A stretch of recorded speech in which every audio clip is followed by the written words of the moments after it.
Hello again, Struck12. Today I'm bringing you 3 videos about Disciples Liberation, which should serve as both Ultimate Newbie Guide as well as my final impressions after finishing the game. In video number 3, which is this one, you would be able to find about build diversity, about resources, the types of resources that exist in the game, about Liberation mode, which is the new game plus mode, as well as the pros and cons at the end. In the other 2 videos, they're on my channel. Video number 1 will be about combat, types of combat in the game, what the combat is like, the world size and the map, types of zones, etc. Then quests, main quests, side quests, companion quests. Then moving on to video 2, you would be able to find out about Ilion, our base, our castle, where we have our marketplace, the blacksmith, and the unit training and recruitment buildings. It also covers units and companions, our army formation, as well as the wood and itemization. So buckle up and I hope you enjoy the videos, and remember, only watch and skip ahead to the parts you need to know about and the videos you wanna watch. Build diversity comes from a few places in the game. Aviana's gear, the companion's weapon and shards, the unit's shards and special units, Aviana's class and skill tree setup, and deciding what frontline and backline unit you use. So, component number 1, 2, component number 3, component number 4 is that gear, component number 5, gear on companions, and component number 6, gear on the units, including the backline units gear when it applies. This may not seem like much, but it adds up, and eventually you can have an experience that is much different based on how you do those. For example, you can have a tanker taunting Aviana, or a nuker which caster built Aviana. Then you have to decide, are you accompanied by a lot of taunting units like those that I've got, like this one and that one? Or do you have 0 taunt units and go for more assassins? Then, and you're the one that keeps the aggro on you rather than on your other units. Then do you have nukers, ranged nuking units, or do you go for something that is support like this one and healing? This one also is a mixture between support and damage, etc. There's many choices of how one might combine. Then on the backline, you can see I'm stacking improved critical for the whole team. I'm stacking primal might and primal damage for the whole team, and I'm using primal spells. And this one, where is it? This one does primal damage. This one does primal damage. This one does primal damage, and this one does primal damage. Whereas this one is unholy. This one is unholy. This one is unholy. Again, you have to match, and then I like this one with a little bit of extra healing every turn. It's good, but I might go and make a completely different build where I stack physical damage buff. Maybe I don't get improved critical because I don't need it, and then I put a buff for strong and things like that. There are definitely a lot of ways, and mess around, explore, but I think the key to success would be finding the right balance between tier 1, 2, 3 and 4 units, as well as the right items for each unit and the right combination between class skills, abilities, and unit skills and abilities in the right moment. Next we'll talk about resources. As I mentioned, there are a few. Gold is the main one, then you have iron and wood, then you have flux, then you have 3 types of essences that correspond to each type of magic. Divine magic, divine essence, and holy magic and holy essence. Obviously you don't need essence to cast magic, but for certain upgrades it's needed. Then you have primal, which is kind of the elemental damage here. Fire, ice, lightning, it counts as primal in one place. And it's pretty cool. It's pretty cool how it's done here. But as I mentioned earlier, there is a problem with buying with the marketplace. It doesn't work the way one would want it to. Sure, you can buy resources with gold, but you cannot do the other way around, or you cannot exchange them in between. I already mentioned about the marketplace and the blacksmith, but that's the main places where you would use your resources in the marketplace for trades, for hiring mercenaries, for buying equipment, as well as in the blacksmith for upgrading equipment like this, and for merging shards like this and this. So that pretty much I think covers everything in terms of resources. There isn't much to say. Sure, you need resources to train units, to upgrade buildings, like this one. See how we just used some stuff, and you need resources to hire certain units. Certain units would require certain types of essence. See, tier 1 and 2 didn't need essence. This is tier 1 is gold, tier 2 is gold and iron. Then we move on to gold, iron and essence, and since those are the demons, they require primo. Sure, you need those things. But that kind of is it for resources. Liberation mode. This is what Disciples Liberation calls its New Game Plus version, New Game Plus mode. When you start it, you will start from the beginning, but there will be some differences. I will demonstrate what those differences are, but before I demonstrate, I want to just quickly tell you how it's described. It allows players to start a new game and try rallying all factions under their banner. This mode will unlock new dialogue choices, which I'll show you, that were unavailable during the first playthrough. Those will help players accomplish this task. Rallying all factions under the same banner, that's what the task is. Of course, seeing the new story unfold will require selecting those choices. However, players are not forced to pick them, and let me quickly demonstrate this right away. I'm just gonna skip some of the dialogue here. And you see this is one of those new choices. This is the symbol you will see. This will indicate that this is a liberation mode only choice. So in my first playthrough, I only had, I have some questions, no witnesses, kill everyone and be stealthy and kill everyone, but we shouldn't be here. Check what it does. I put my finger on it, but it's like I'm trapped in a dream. I feel like we shouldn't be here. See, she remembers what happened. She's starting to feel that she's already done this, that she's stuck in a loop, in a Groundhog Day kind of situation. And yeah, that's pretty nice. So let me quickly skip ahead here.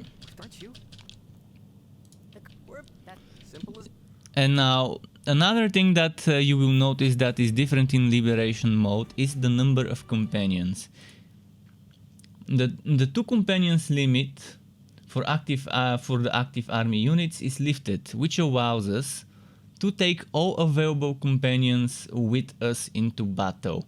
Meaning, in theory, if you have enough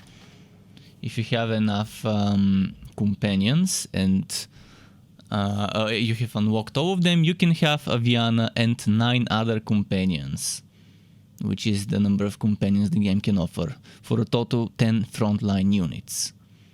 Or you can mix and match and try and put some companions on the backline, but I don't think that's a good idea because they don't have backline abilities. But yeah, you can have a full front line of just companions, which in the basic game you can only have Aviana and 2 companions. You can see right now it says 1 out of 9 instead of 1 out of 2. I did not play much, only for the first few minutes of this Liberation mode, so I cannot give you much more info or spoil you more of what the new story choices will be like, but it does sound like it will be good motivation for players to replay the whole game again. and try to have that ending where they unite everyone, all factions, under the same banner. Now let's summarize the pros and cons of Disciples Liberation. In terms of pros, there's more than in terms of cons, and keep in mind what is a pro for me might be con for you, and the other way around. Vast enough and beautiful world, I might say, with 12 different zones, some of those getting reshaped into the same zone with slightly different arrangement of buildings and different units and different, lighting, I guess. It's plenty, it's enough, and it allows for a decent playthrough, long playthrough.